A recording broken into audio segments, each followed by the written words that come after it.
Wow. Yes, bit nervous, but very happy to be with you, my brothers and sisters in the Sangha. Namo Buddhaya, Jai Bhim. Jai Bhim. It's really beautiful day to share some of my dreams with you.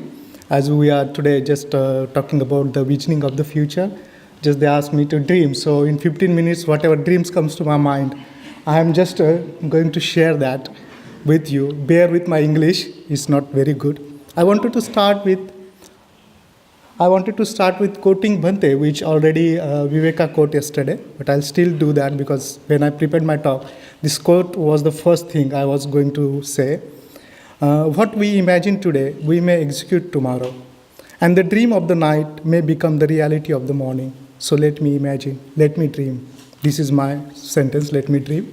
So I dream that the vision of transforming the old society and creating new society that Dr. Ambedkar had will be shared by every order member.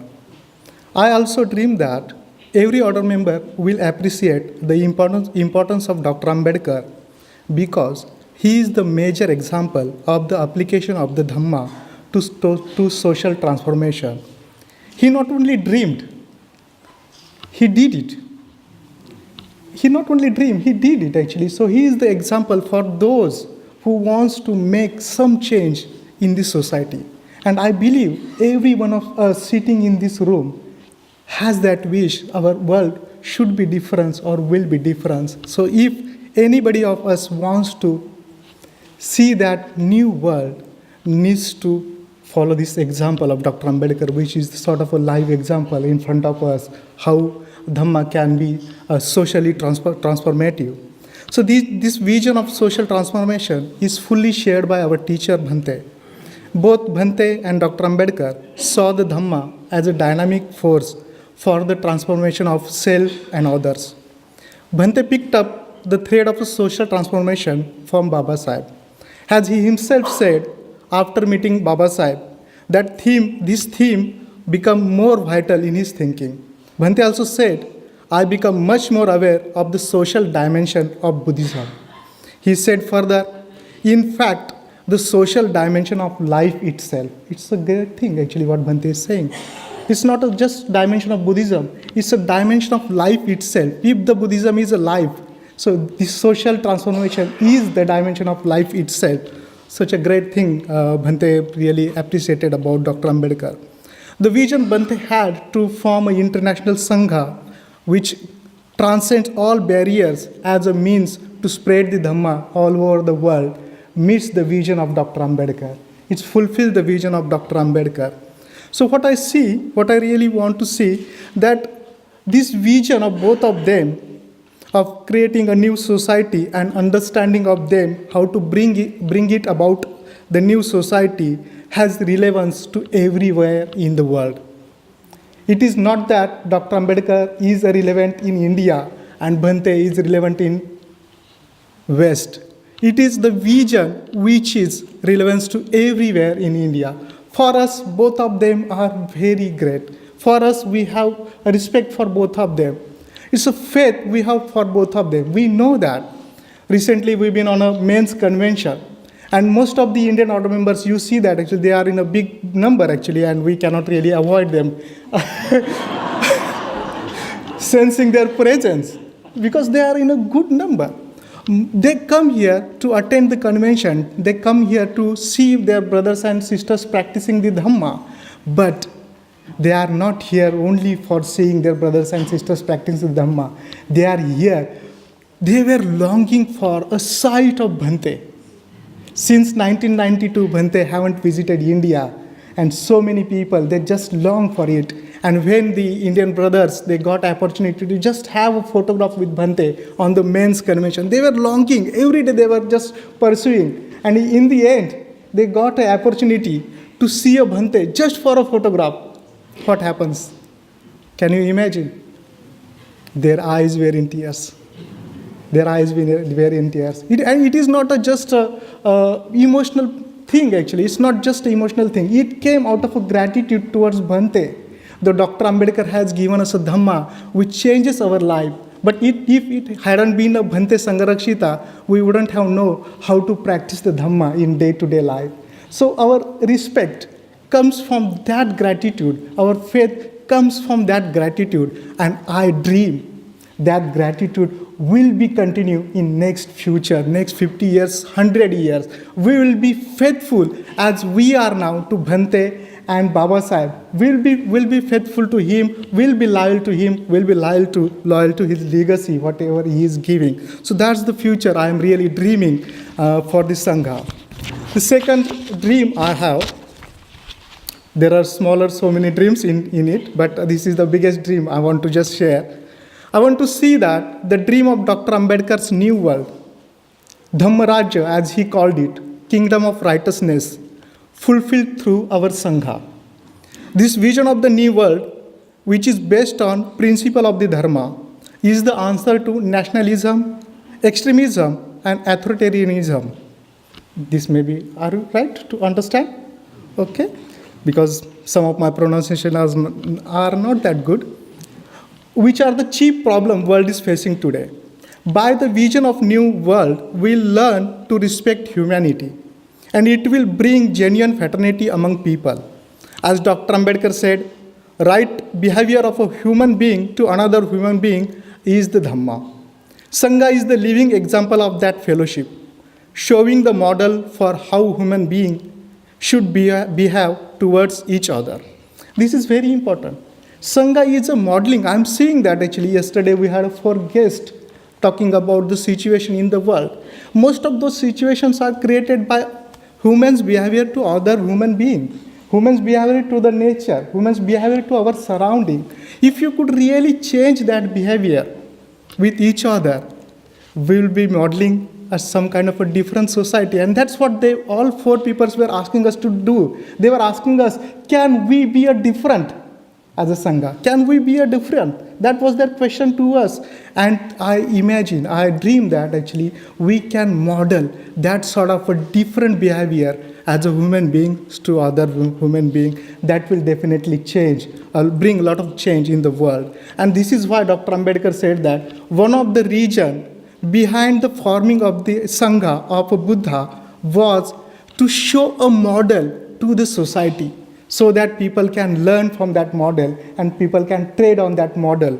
So this is very important thing. If we want to really bring this new society about, we need to understand that this world needs Dhamma more than the old world. This is Dr. Ambedkar saw. He saw that the old world definitely needed a Dhamma, but this new world needs a Dhamma more than that. But that doesn't mean that we have to create a separate Buddhist world. No, we don't have to. What we have to do is to really reach out to the people.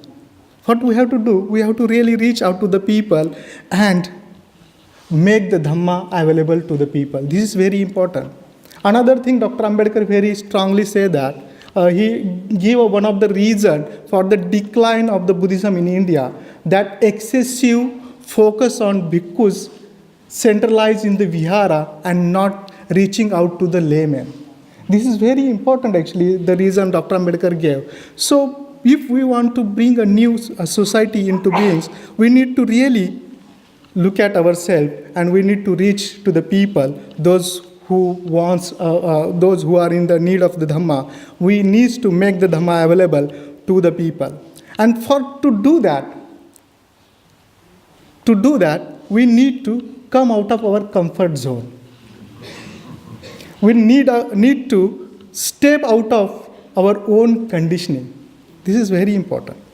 So my dream is in the future that we will be recognizing our own conditioning and seeing whether in any way it is stopping us from reaching out to the people who are in the need of Dhamma. We will be working on whatever barriers we have that stops us making Dhamma available to the people. When I consider this convention, actually, this gives me a chance to really work on my conditioning. I came from very poor background and always feel inferiority. And whenever I meet, actually, even in the India, whenever I meet a person who is having sort of a, how to put it, if he's a rich and having a wealthy background, it wasn't possible for me to reach to him and talk to him. So this gives me a chance to work on my that condition. Yes, and even if I don't do that here, that means I'm really not working on my condition. So we all need to really see that. What are the conditions are working on us? Are we really reaching to the people we need to reach? Are we just focusing on just letting people come to our center? This has been the case in India. We try our level best to reach out to the people, but we don't do enough. We are still appeal to the mainly to the one community, caste community. We really need to reach out to the people, and we are not doing that much. We need to really break out our caste conditioning in India and all the conditionings we have on ourselves. And I imagine we also, as a human being, has a different kind of condition on us. And definitely in the world, if Triratna has to go ahead and new world has to come into beings, we might be needing to really see our conditioning and work on that. So I really ask particularly Indian order members to free themselves and take responsibility to spread the dharma. I really request them to try to free themselves and take the dharma forward.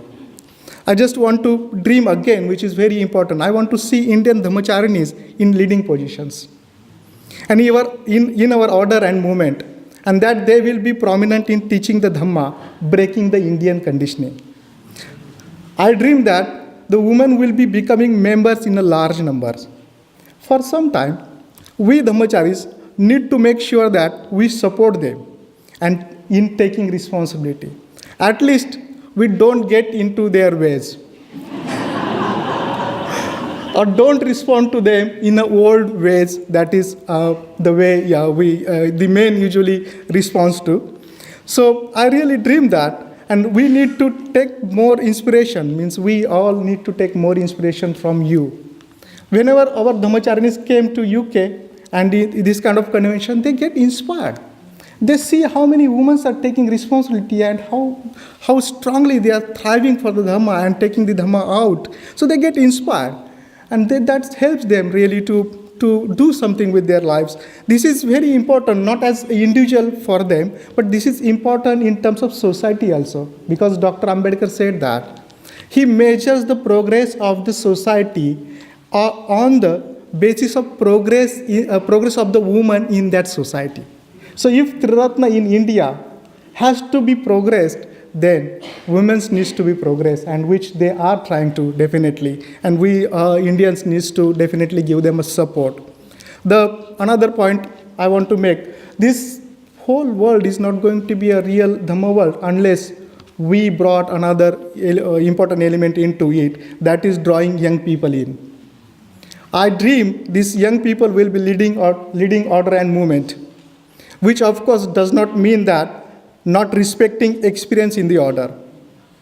Yeah, means we need to have the respect for the experience in the order. But this means providing situation for young people to live and practice together. It means elders stepping back from direct leadership and being guides, mentor to them. I've been benefited for that. When I came into Sangha, I was just 20. When I got ordained, I was 20. And I've been always given a responsibility. That's why I could stand in front of you and I could speak to you. So that kind of thing we need to do. And I become a sort of a senior order member. So I don't have to think in terms of actually means I'm giving something to somebody. I need to think in terms of it's my spiritual death practice. It is my spiritual death practice, so I need to really consider that. And youths are very different in India. When I really see the youths in Nagarjuna Training Institute, youth in NNBY, I get so inspired. I used to call those days a golden days because so many youths were around. And now,